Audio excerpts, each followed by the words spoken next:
ગત જુલાઈ 2024 દરમિયાન જહાંગીરપુરા વિસ્તારમાંથી 3 પુરુષો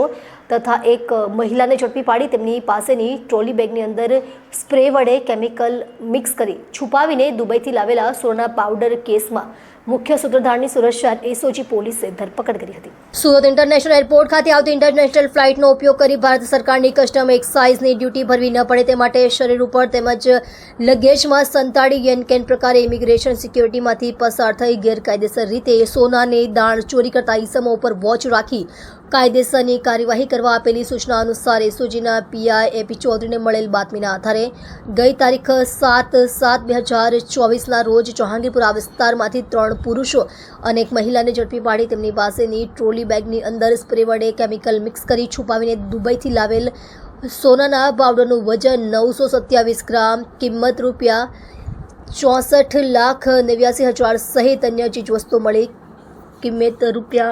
₹76,14,000નો મુદ્દામાલ કબજે કરવામાં આવેલ છે। જે ગુનામાં વડોદરાના સોની વેપારીને પણ પાછળથી ઝડપી પાડવામાં આવેલ, પરંતુ સમગ્ર ગોલ્ડ સ્મગલિંગના રેકેટનો મુખ્ય સૂત્રધાર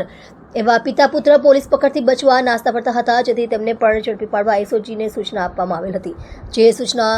અંતર્ગત એસઓજીની અલગ અલગ ટીમો આ પિતા પુત્રને ઝડપી પાડવા કામે લાગેલ હતી।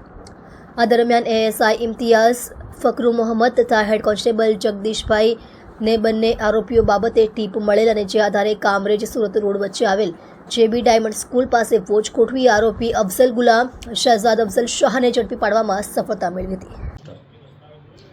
7/7/2024ના રોજ જહાંગીરપુરા પોસ્ટ ખાતે 64,89,927 ગ્રામ સોનું ઇન્ટરનેશનલ ગોલ્ડ સ્મગલિંગ પકડેલું। એની અંદર જે તે વખતે 3 પુરુષ અને એક મહિલા અને 4 આરોપી પકડાયેલા। ત્યારબાદ એક વડોદરાનો એક આરોપી હતો એ પકડાયેલો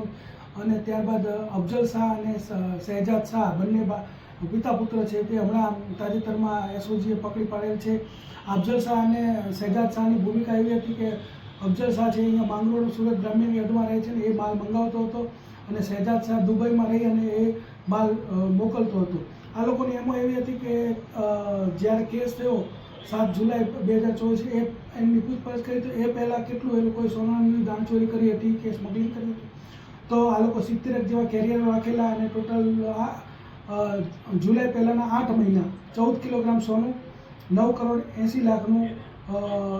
અલગ અલગ ટ્રીપ મારી અને દાણચોરી કરેલી હકીકત અત્યારે જણાવેલ છે અને આગળની તપાસ ચાલુ છે।